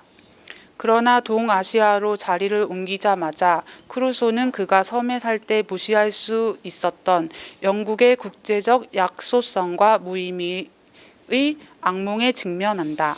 그러니까 무인도에 살 때는 영국이 별 볼 일 없고 작은 나라라고 하는 사실들을 별로 의식하지 않았는데 동남아로 딱 들어오니까 중국은 어마어마하게 강성한 나라고 방대한 나라고 거기서 설치고 있는 것들은 그 말레이시아의 해적들이고 포르투갈의 해적들이고 네덜란드의 군대고 막 이렇단 말이에요. 영국은 아무것도 아닌 거야. 점도 아닌 거야. 거기서 그 무력감을 느껴요. 자. 크루소의 문제들은 그의 섬이 외지고 이유넘는 벽지라는 사실을 가릴 수 없었다. 막스 베버의 이 태제가 개소리, 소소리, 말소리라는 것을 내가 부정하고 있는 게 아니라 이미 디포가 다 부정을 해놨어요. 그렇게 해서는 절대 자본주의가 흥겨지 않는다고. 응? 반자본주의적 자급자족 경제만 나온다고 개신교적으로 살면. 자. 크루소는 그가 섬에서 찾으려던 청교도적 은둔과 편안에 대한 배격, 자기의 집착, 방랑벽 등을 묘사하기 위해 어리석음과 죄라는 말을 반복적으로 사용한다. 그러나 식민지 세팅으로부터 상인적 모험의 이국적 땅으로 갑작스럽게 이행하는 세팅 변경으로 인해 개인적, 민족적, 기독교적 정체성을 기술하고 수호하는 새로운 이야기 전략이 필요하게 된다. 로빈슨 크루소의 더 먼 모험의 전 후반부 사이의 차이는 크루소가 상세하게 이야기하는 두 꿈에 의해 정의된다. 하나는 섬으로 돌아가기를 갈망하는 헛꿈이고 다른 하나는 동남아시아에서의 상인으로서의 그의 불안과 당혹감을 하나하나 열거하는 악몽이다. 로빈슨 크루소의 더 먼 모험은 중국에 대한 그 집착 측면에서 디포의 개인 이력이 의미심장하게 전환되는 것을 상징한다. 이 소설은 유럽 승리주의의 식민주의적 우화를 정교하게 꾸며내는 것이 아니라 프로테스탄트적 네덜란드 패권 하에 남중국해와 중국이라는 적대적 세계에서 궁지에 몰린 영국적 정체성의 악몽적 비전을 묘사하고 이에 대응하려고 모색한다. 디포는 가공적 카리브해 무인도에서 보낸 크루소의 28년과 관련된 많은 가치들과 가설들을 명시적으로 배격한다. 나는 이제 나의 섬과 이에 관한 모든 방식을 청산했다. 모든 사고방식을 청산했다. 언젠가 나의 비망록의 나머지를 읽는 사람은 자신의 생각을 그것으로부터 완전히 전환시키는 것이 온당할 것이다. 이 점에서 엄격한 개신교 윤리에 따른 무인도의 자급자족적 은둔 생활에 대한 그의 이 명시적 배격은 18세기 초 문헌의 역사에서 계속되는 중국의 의미를 이해하기 위해 의미심장한 함의를 가지고 있다. 디포와 크루소는 섬 안에 갇힌 비자본주의적 개신교 윤리적 생활과 작은 섬에 갇힌 식민지 경영을 배격하고 광대무변의 동방에서의 약탈 자본주의적 삶과 모험을 택한 것이다. 그렇지 않아도 그의 소규모 식민지 경영조차도 완전히 실패한 것으로 나타난다. 그러나 내가 그들로부터 떠나 다시 그곳에 가지 않았을 때 내가 그들 거기서 갈등도 뭐도 다 해결해주고 살다가 다시 영국으로 돌아왔거든요. 근데 뭔가 이제 소문이 들렸는데 그 뒤에 자기 떠나온 뒤에 그 섬에 플랜테이션 경영이 어떻게 되는가 봤더니 개판이 돼서 없어지려고 그러는 거예요. 자. 내가 그들 중 어떤 이로부터 받은 마지막 편지가 내 동업자 편에 도착했다. 나의 동업자는 나중에 범선 한 척을 그곳으로 보냈고 그는 그들이 편지를 쓴 지 몇 년 뒤에 런던에 도착할 때까지 편지를 입수하지 못했을지라도 내게 말을 전했다. 그 편지에 의하면 그들이 가난하게 지내고 있고 그곳에 오래 머무는 것에 불만이고 윌 아킨스는 죽었고 스페인 사람 5명은 떠났다. 그들은 야만인들한테 많은 괴로움을 당하지 않았을지라도 그들과 상당히 실랑이를 벌였다. 그들은 내 동업자에게 내가 그들을 내던지고 오기 위해 약속했던 그 약속. 오기 위해 했던 그 약속. 내던지고 오기 위해 했던 그 약속. 즉 그들이 죽기 전에 조국을 볼 수 있을 것이라는 약속을 생각해서 내게 편지를 써달라고 애걸했다. 로빈슨 크루소의 3부작 소설은 남성끼리만 교제하는 약탈적 자아를 여성화된 심리적 정체성의 국내 이데올로기에 대한 대안으로 묘사하려고 노력하는 시리즈다. 그는 언필칭, 이상한 방랑벽에 내몰려 무작정 극동으로 모험을 떠났다. 그러니까 이 3부장은 반여성주의적인 거예요. 이 사람의 걱정거리는 또 당시 영국의 반동들의 걱정거리는 영국이 말이야 자꾸 여성화되고 있다는 거, 평화주의적으로 변하고 중국을 본따라 가지고 중국이 여성적인 페미닌적인 나라인데 닮아가면 안 되는데 그래서 거꾸로 막 남성적이고 마초적인 삶을 모델로 내세우는 책이에요. 여러 가지로 봐도 여성어 관점에서 봐도 개소리 소설이 막 써져 있는 책이야. 자. 그러나 나는 정말로 기러기를 쫓아 떠났고 나로부터 더 많은 것을 얻고 싶은 자들은 섭리의 정의가 마땅히 준수되는 새로운 다양한 바보짓, 역경, 야생적 모험 속으로 나를 따라가는 것에 만족해야 한다. 그리고 하늘이 어떻게 우리들을 우리 자신의 욕망으로 가득 채우고 우리의 소원들 중 가장 강렬한 소원을 우리의 고통이 되게 하고 우리가 갖도록 허용된 우리의 극한적 행복이라고 생각하는 바로 그런 것들로 우리를 가장 가혹하게 처벌할 수 있는지를 보게 되기를 바란다. 나는 사업이 있든 없든 떠났다. 이 네트워크 속에서 크루소의 함의는 동인도 회사의 감시로부터 자유로운 상황에서도 주인공을 세계주의의 사상적 오염으로부터 격리시키는 종교적, 민족적 정체성을 재확립하려는 집착증적 욕구를 불러일으킨다. 둘째, 일부 로빈슨 크루소의 생활과 모험의 소규모 식민 경영 우환은 포기되고 동인도 및 남양과의 무한히 이윤 많은 무역 비전 등 다양한 다른 상상들이 들어선다. 셋째, 식인종 개종자의 인물상, 유럽의 기술과 종교의 힘에 대한 최화된 찬양은 훨씬 더 위험한 타자들, 즉 네덜란드와 중국에 대한 집착적 관심에 의해 대체된다. 마지막으로 속편에서는 청교도적 자기 성찰이 훨씬 덜 주장된다. 그의 어리석은 짓들에 대한 공식적 언명들이 제거되고 아시아 문화에 대한 유럽적, 특히 영국적 기독교적 우월성이 자위적으로 연호된다. 그도 그럴 것이 그가 여행한 비유럽 세계는 기독교 국가가 전무한 적대 지역들이었기 때문이다. 모험 속에서 계속 이교도들만을 만나는 로빈슨 크루소는 이제 개신교 신자가 아니라 신구교의 구별을 초월한 기독교 신자다.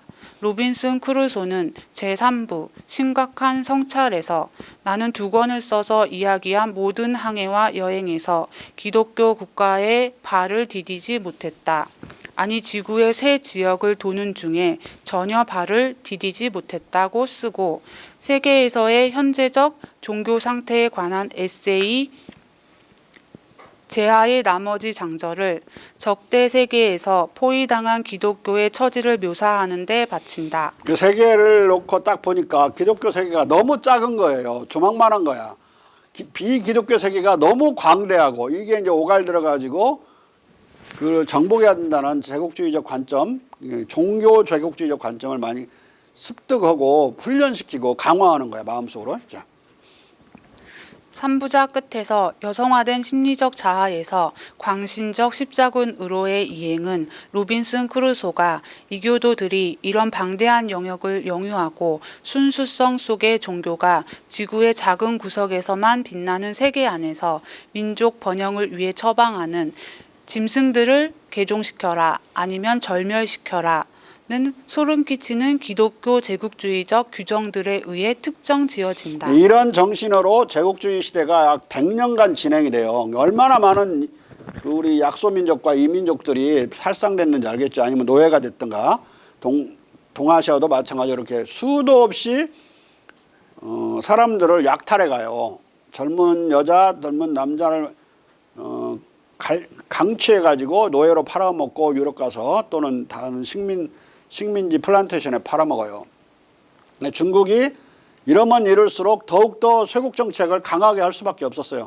그러니까 이런 소문은 이 극동에 미만해 가지고 우리나라 조선에서도 이 서양 놈들이 나타나면 사람을 잡아간다, 그 간을 꺼내 먹는다, 막 이런 이야기들이 우리 실록에도 보면 많이 나오거든요. 이런 공포. 중국에서 비단과 은괴를 사는 크루소의 이상 야릇한 기대는 17세기 여행 이야기들이 재출현하는 것 같다. 극동 속으로 디포의 가공적 침입은 매혹과 공포로 특정지어진다. 동아시아에서 극동으로 이동하는 거예요. 자. 디포는 동시대인들이나 유럽인들이 200년 동안 인정한 것처럼 극동과 무역이 엄청난 이윤을 가져올 잠재력을 가졌다는 것을 인정한다. 동시에 그는 중국과 인도 그리고 일본이 세계무역, 은괴, 금융시장 그리고 유럽에서 엘리트들의 소비와 엘리트들의 사회적 정체성의 상징이 된 양념에서 도자기에 이르는 사치 품목들의 교역을 지배하는 시기 동안에 디포가 이 보고서와 기획문들 안에 한결같이 등장하는 중국 문명의 찬양을 배척한다면 이것은 중국이 여전히 무궁무진하게 보이는 사치 품목들과 영국 상품에 대한 잠재적 소비 욕구를 대표하는 것을 그가 자각하고 있음을 뜻하는 것이다. 그러나 디포는 중국인들이 유럽의 상업 제국주의의 식민이나 바보로 변할 수 없다는 것을 인식한다. 중국이 못지않게 그들이 약탈하라는 의도 못지않게 완강하게 그들의 요구나 그들의 꼼수에 넘어가지 않으려는 그런 완강한 면을 가지고 있다는 것, 강고한 면을 가지고 있다는 걸 알게 돼요. 로빈슨 크루소의 더 먼 모험에서 크루소는 초기 근대의 중국 이야기 속에서 어디에나 잠복해 있는 악몽, 즉 중국 중심 세계 안에서의 서구적 정체성 관념과 기독교 신학의 무의미성에 봉착한다. 로빈슨 크루소는 중국에 입국해서 최종적으로 독자의 귀에 딱지가 앉을 만큼 자주들은 세계를 보고 싶어하는 그의 가라앉지 않는 욕구를 충족시킬 기회를 잡지만 정작 중국을 보고 싶어하는 많은 욕구를 보여주지 않고 남경과 북경의 두 도시만을 선택해 둘러보고 전혀 매료되지 않는다. 그의 중국 체류는 중국이 이름 부를 가치가 없고 기록할 시간적 가치가 없고 자신을 따라 읽을 가치가 없다는 사실을 그에게 입증해 주었을 뿐이다. 크루소가 중국과의 조우에서 배우는 것은 중국인들이 계산에 뛰어나고 자기들이 이룬 믿을 수 없는 것들을 자기 외에 전 세계를 경멸할 정도로 이야기한다는 사실뿐이다.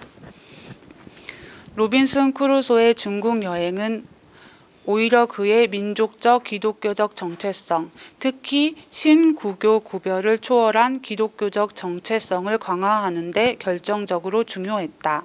중국을 종단하는 크루소의 통과 여행은 줄곧 소문과 실지 검증 간의 갈등으로 설정되어 있다. 크루소는 목격자의 권위를 마음껏 내세우지만 그의 결정적 문제점은 디포가 중국에 가서 남경과 북경을 목격한 적이 없는 허풍쟁이 교설가라는 사실이다. 책으로만 읽었던 것을 가지고 그냥 안 가본 사람들이 더 많잖아. 가본 사람은 극소수니까 자기는 안 가본 사람의 대중을 반영해서 그냥 박살 내버리는, 깎아내리고 혹평하고 막. 그러니까 대단한 유정척사파지요. 우리나라 유정척사파가 바로 그렇게 했어요. 기독교 잘 알지도 못하면서 기독교 욕 뒤지게 하고 서양 양코백이 뭐 미국 놈들 막 깎아내리고 우리나라 성리학자들이 19세기에 그랬단 말이에요. 중국이 노예들의 밀란으로 해서 밀란으로 명나라가 전복됐을 때 그 틈새를 파고들어 청나라가 정복한 그 사실들을 보고 왜 그렇게 밀란을 일으켜도 되는지를 요놈이 잘 알았더라면, 즉 역성혁명이 가능한 땅이라는 사실, 그래서 백성들이 이렇게 순종적이지 않고 조금만 중앙정부가 잘못하면 들고 일어나서 계속 싸우고 있고 싸워서 엎어버린다는 사실을 모르는 거예요. 오히려 서양의 백성들이 더 순종적이었고 중국 백성이나 조선의 백성들은 전혀 순종적이지 않았다. 왕이 백성들을 받들 때는 왕을 떠받들었지만은 그렇지 않을 때는 끊임없는 밀란 중에 있었다. 1860년 전후에 일어난 밀란을 보세요. 80건이 일어나요, 전국적으로. 근데 지금도 중국은 지금도 마찬가지야. 1년에 2,000건의 경찰과 충돌이 벌어져요. 대규모 충돌이. 근데 저 거대한 나라라 다 흡수해버리니까 지금 그러지. 아마 그 밀란 세력들이 수평적으로 연결되고 그러면 아마 거대한 세력으로 이자성어 세력이 만들어질지도 몰라. 그걸 견디면서 중앙정부가 있으려면은 끊임없이 그 불만을 흡수하고 해결하고 반대급부를 주는 그 피리벅이 없으면 중국의 중앙정부는 오늘날도 살아남을 수가 없는 거예요. 뭔가 지금 주고 있는 거지. 내가 볼 때는 하나의 커다란 두 개를 줬는데, 하나는 일본군을 물리침으로써 중국을 해방시킨 걸 공산당이 해냈단 말이에요. 근데 그것만 파먹고 살 수는 없죠. 근데 1980년 이후에는 중국의 배고픔을 공산당이 다 해결해 줬어요. 이 커다란 두 개의 반대급부를 주어서 아직도 공산당이 아직까지는 또 상당히 앞으로도 건재할 걸로 봐요, 나는. 소련 공산당과 다르다. 소련 공산당은 나치를 물리쳐주는 것에 성공을 했지만 먹고 사는데 그렇게 풍요롭게 만들어주지는 못했죠. 지금 1인당 국민소득이 $10,000, 중국이 실질 국민소득이 $10,000 정도 돼요. 러시아하고 비까비까해. 러시아는 지금 소련에서 벗어나면서 석유를 팔아갖고 엄청나게 벌고 있죠. 두 가지인데 공업 제품을 러시아가 팔 수 있는 건 하나도 없어요. 하나는 그냥 땅에서 나오는 석유와 천연가스야. 다른 하나는 이 영구 동토층이 녹으면서 나오는 어마어마하게 많은 매머드 상아와 뼈야. 무지하게 비싸거든요. 근데 그것이 가장 많이 거래되는 거래소가 홍콩이에요. 홍콩. 지금은 전 세계적으로 코끼리 사냥이 금지됐고 코끼리 상하 무역이 금지됐죠. 전 세계적으로. 근데 이 죽은 매머드 뼈다구와 이 상하는 금지되지 않았어요. 오히려 그것 쪽으로 방향을 틀었는데 영구 동토층이 무너져 내리면서 녹아내리면서 어마어마하게 발굴이 되고 있어요. 지금. 예? 지구에 어떻게 되든 말든 러시아는 그걸 두 가지를 수출해 가지고 석유와 천연가스 그리고 매머드 잔해물을 수출해서 엄청난 달러를 벌어들이고 있다. 자. 그들의 강력성과 영광만큼 그들의 항해, 상업, 농업은 유럽의 같은 것들에 비해 불완전하고 불능하다. 그들의 지식, 학문, 과학기술에서도 그랬다. 그들은 구와 구체 그리고 일정량의 수학 지식을 가지고 있지만 그들이 그의 지식을 묻게 될 때 그들의 학자들 중 가장 현명한 자들도 얼마나 근시한 적인가. 그들은 천체 운동에 대해 아무것도 모른다. 그들은 아주 거칠고 황당할 정도로 무지해서 일식이 일어날 때 큰 용이 태양을 공격해 태양을 따먹는 것으로 생각해서 우리가 벌떼를 벌집에 모으기 위해 하는 것처럼 괴물을 놀래 쫓아버리기 위해 나라 안에서 모든 장고와 숯을 갖고 요란한 소음을 낸다. 솥을 갖고 솥을 갖고 요란한 솥을 갖고 요란한 소음을 낸다. 구식내라고 하는 건데 이건 역에 주역에 나오는 거고 오래전에 사라진 건데 이걸 지금 역사책에나 들어있는 걸 꺼내가지고 중국이 지금도 그러고 있는 양 비난하고 있는 거예요. 예? 자. 디포는 중국과 조선에서 일식을 이용해 군주의 도덕적 반성을 촉구하기 위해 행했던 일식 상태에서 태양을 구하는 구식례, 조선과 구일지례, 구일지례를 아무런 정치도적 의미도 없는 단순한 미신으로 왜곡시키고 있다. 정치 도덕적 덕자가 도덕. 빠졌어요.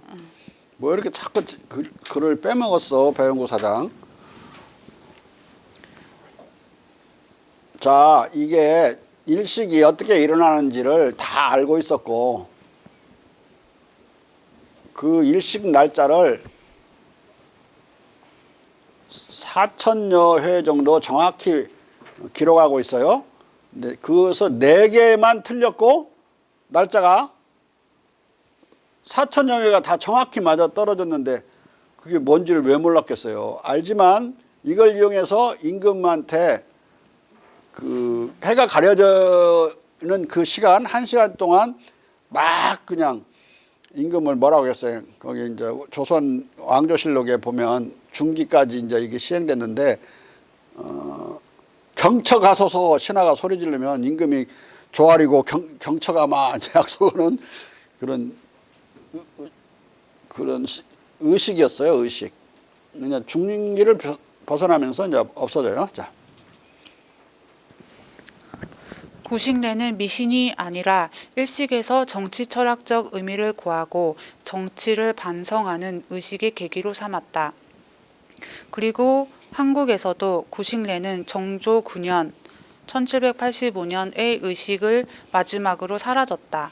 이 구식례가 미신이라면 17, 18세기 유럽도 이런 미신에 못지않게 사로잡혀 있었다.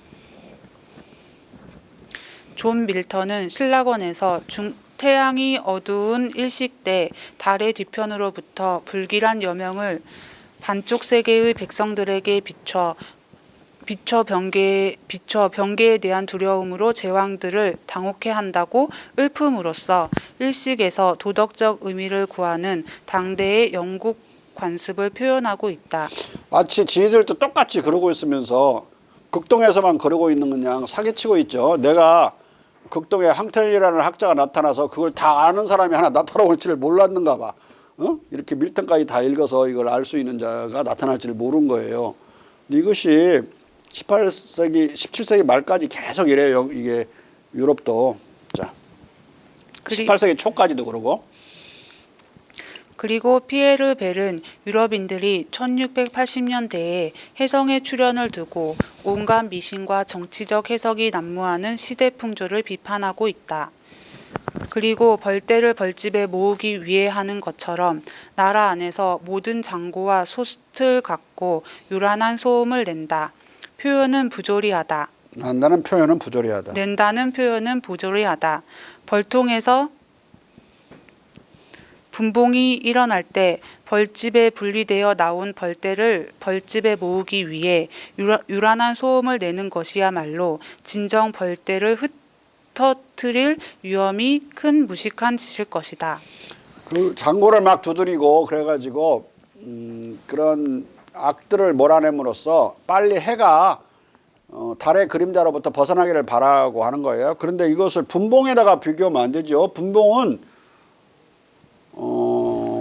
벌통의 벌 수가 늘고 벌의 삶의 새가 강해지면은 저절로 이제 여왕벌 하나를 더 만들어요. 여왕벌은 노얄 젤리를 먹이면 여왕벌이 되거든요. 일벌과 기본적으로는 같은 건데 그래서 그 여왕벌이 태어나기 3, 4일 전에 원래의 여왕벌이 나머지 반절 정도를 데리고 가장 가까운 가지나 이런 데 가서 붙어요. 그러면은 이게 막 시끄럽게 하는 게 아니라 조용히 그 가지를 잘라요. 그게 쉬운 일이 아니야. 대단히 조용하게 잘라야지. 안 그러면 벌이 떨어지거든요. 잘라서 빈 벌통을 준비했다가 거기다 탁 털어 넣는 거야. 털어 넣는 거라고. 그건 이제 세력이 강했을 때 이야기고, 또 어떤 건 또 세력이 약화돼서 먹을 것이 없어서 막 기존에 가령 한 8천 마리 정도 되는데 4천 마리로 줄어들고 막 그런 경우도 있어요. 3, 4천 마리로 줄어들면 약화된 두 벌통을 합칠 때 그건 합봉이라고 그래요. 합봉. 예? 합봉이라고 그러는데 그 합봉 방식은 여러 가지가 있어요. 가장 무식하게 하는 방법이 신문지 합봉이야. 그냥 합쳐버리면 서로 싸워서 죽거든요. 다 죽어버리거든요. 그러니까 신문지를 딱 붙여. 그 중간을 띄어갖고 그리고 그 위에다가 빈 벌통을 올려놓고 그 새 합치는 벌통을 갖다 벌을 넣어요. 털어 넣어. 예? 그리고 닫아놓으면 요것들이 뭐 바깥에서도 자꾸 긁는 소리가 나니까 양쪽에서 서로 긁어대. 근데 금방 구멍을 못 뚫어요. 조금 뚫어놓고 그러면 막 서로 살냄새가 막 서로 막 왔다 갔다 하는 거야. 그래갖고 나중에 냄새가 섞여갖고 완전히 다 갉아먹어갖고 이게 신문지가 뻥 뚫렸을 때는 어떤 놈이 적인지 몰라가지고 그냥 우리 식구인가 보다 어울려서 살면서 하나로 합쳐져요. 다른 하나는 이제 좀 더 부드러운 방식인데 향수 합봉을 하는 거야. 어떻게 하느냐? 향수가 좋으면 좋을수록 좋겠죠. 샤넬 5를 팍 넣어놓고 그냥 향수를 확 뿌려버려. 그러면은 다 향수 냄새가 나요. 양쪽에 서로. 그래갖고 서로 안 싸워. 그래갖고 이제 하나로 세력이 합쳐지거든요. 그걸 합봉이라고 그래. 분봉어 반대야. 응? 처음 들어봐? 중학교를 제대로 못 다녀서 그래. 중학교 다 배워. 중학교 실업 시간에. 내가 해본 게 아니야. 책에서 배워서 시험 보려고 배운 거야.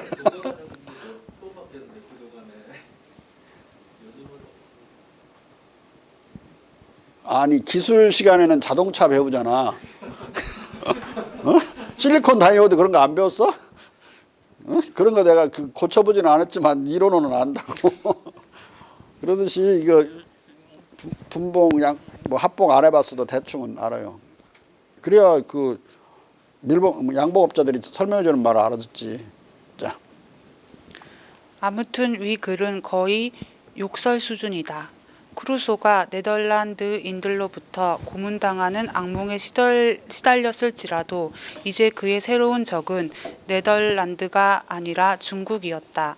왜냐하면 중국인들은 디포가 풀 수 없는 근본 모순, 즉 무한한 이윤, 종교적 열성, 안전한 민족적 정체성이라는 영국 중심주의적 환상들을 위협하는 덕스럽고 번영하는 이교도 문명이라는 용납할 수 없는 부조리를 아니 기독교를 안 믿는데 왜 번영하냔 말이야. 이 부조리 이 부조리 때문에 영국이 지금 죽겠어 자존심이 상해갖고.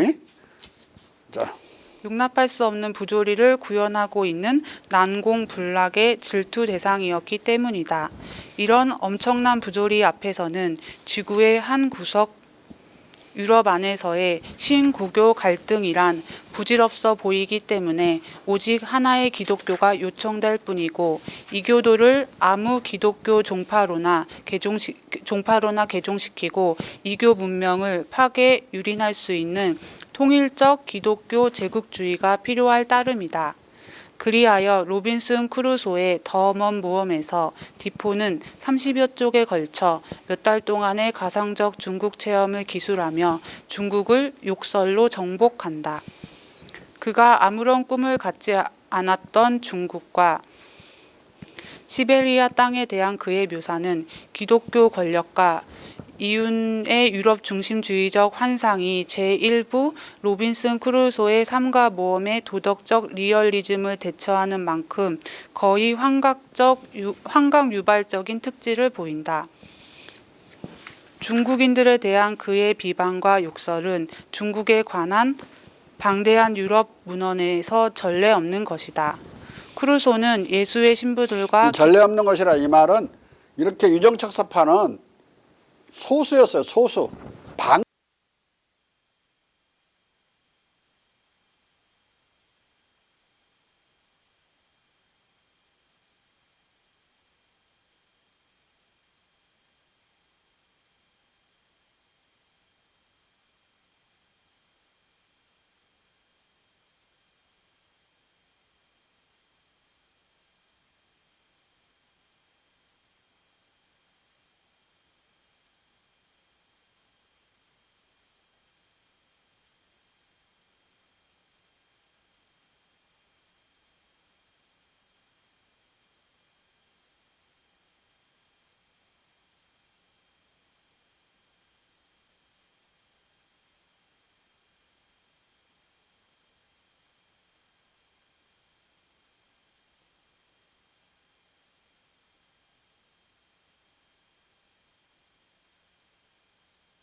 비전에 대해 던지는 위협에 직면해서 디포는 그가 한 번도 가본 적 없는 나라를 종교적 진리, 군사력, 기술적 세련도의 유럽적 관념들을 반대로 뒤집어서만 묘사한다. 크루소는 그의 유럽적 우월성 환상을 구조화해주는 권위적 비교를 정교화한다. 100만 명의 보병은 우리의 진용을 갖춘 부대 앞에서 버티지 못할 것이다. 내가 3만 독일 보병이나 영국 보병 그리고 1만 기의 프랑스 기마병이 잘만 하면 중국의 모든 군사력을 패퇴시킬 수 있을 것이라고 말한다면 나는 허풍을 떠는 것이 아니다. 그러나 당시의 군사적 현실은 영국의 보병이든 독일과 프랑스의 군대든 북경의 2,000마일 이내에 주둔한 적도 없었다. 왜냐하면 무서워서 접근도 못 오고 있는 상황이야. 군사적으로도.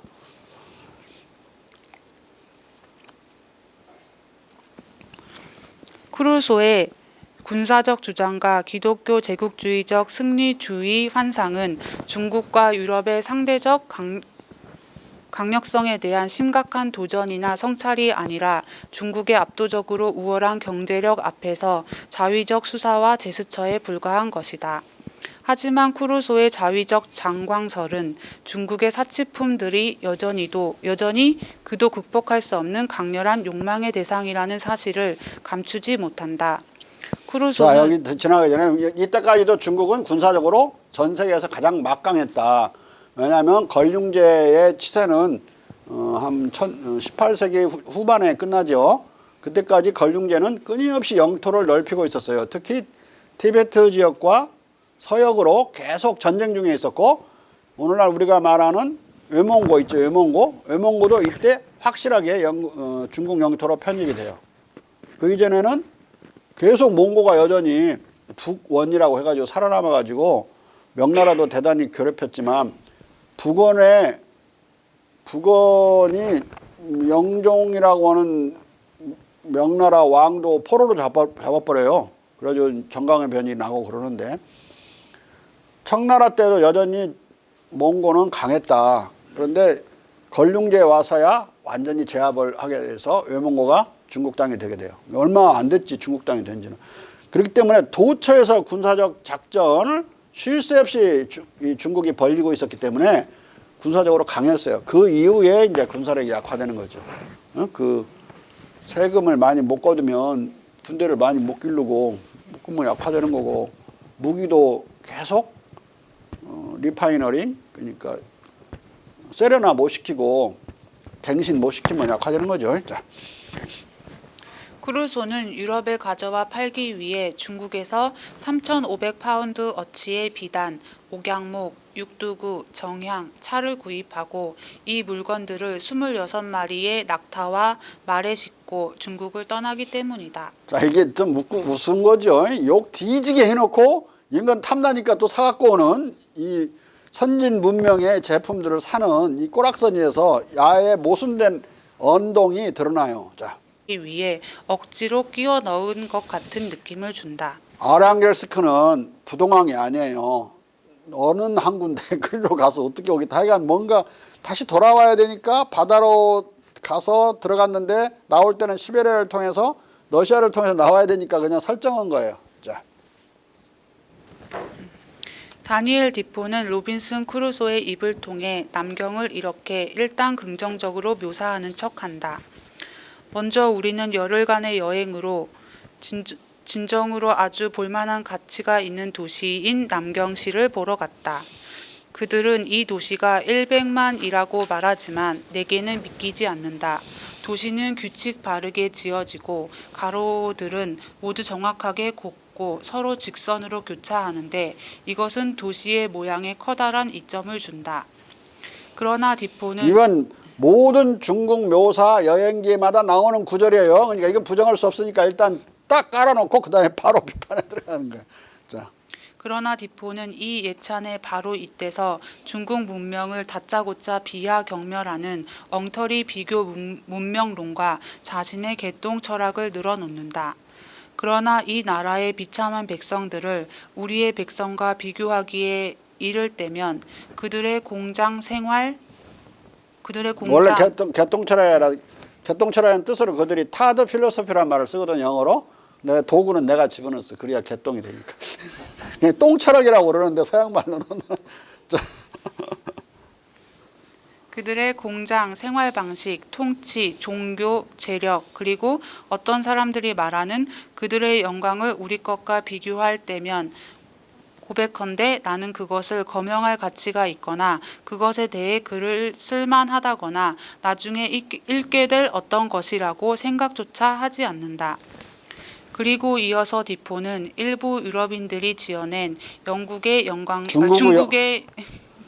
영광과 명성은 자기들의 문화와 비교할 때 순전히 조금 나은 야만 문화에 붙여준 허명이라고 깎아내린다. 중국 비방은 아주 잔인하고 격렬한데 이것은 당시 영국에서 만연된 신우아주의 및 공자 철학과 중국 정치에 대한 열광적 찬양을 의식한 데 기인한 것으로 보인다. 그 열광적인 중국 찬양과 정반대로 뒤집어서 묘사해요. 진짜. 우리가 이 백성들의 광휘, 재력, 장려함, 재식, 통치, 제조업, 상업, 품행에 경탄하는 것은 아주 말할 만하지만 이 나라의 야만성, 이 나라의 지배하는 미개성과 무지의 참된 개념을 먼저 가지고 있기에 우리가 그토록 동떨어진 그런 어떤 것들을 발견하리라고 기대하지 않는 이유 외에 그것이 경탄하거나 진정으로 조금이라도 중시되어야 한다고는 말할 만한 것이 못 된다. 만약 그렇지 않다면 그들의 건축물들은 유럽의 궁전과 로얄 빌딩에 비해 뭐란 말인가? 그들의 교역은 영국, 네덜란드, 프랑스, 스페인의 세계적 상업에 비해 무엇인가? 그들의 도시들은 재력, 이놈은 지금 중국이 이 서구의 이 몇 나라를 제외하고 모든 나라와 맺고 있는 무역 관계를 몰랐던 거예요. 전 세계와 무역을 하고 있었는데 자기들만 쏙 빼놓고 그들에게 대한 쇄국 정책을 쓰고 있었거든요. 그러니까 뭐 일본이든 이쪽에 시베리아든 조선이든 동남아시아 전역, 인도까지 모조리 무역을 하고 있었어요. 거기에서 폐쇄된 나라는 하나도 없어. 쇄국을 당하는 나라는. 그런데 그걸 몰라서 자기들만 외톨이 된지를 모르고 있는 거야 지금. 자, 그들의 도시들은 재력, 힘, 의상의 화려함, 부유한 가구, 그리고 무한한 다양성 면에서 우리의 것에 대해 뭐란 말인가? 수척의 정크성과 돛담배가 떠있는 그들의 포구들은 우리의 항해, 우리의 상단, 우리의 크고 강력한 해군에 비해 뭐란 말인가? 우리의 런던시는 그들의 강력한 제국 전체보다 더 많은 교역을 하고 있다. 80문의 한 포를 장착한 1척의 영국, 화란, 프랑스의 전함은 중국의 모든 선박과 싸워 이것을 다 파괴할 것이다.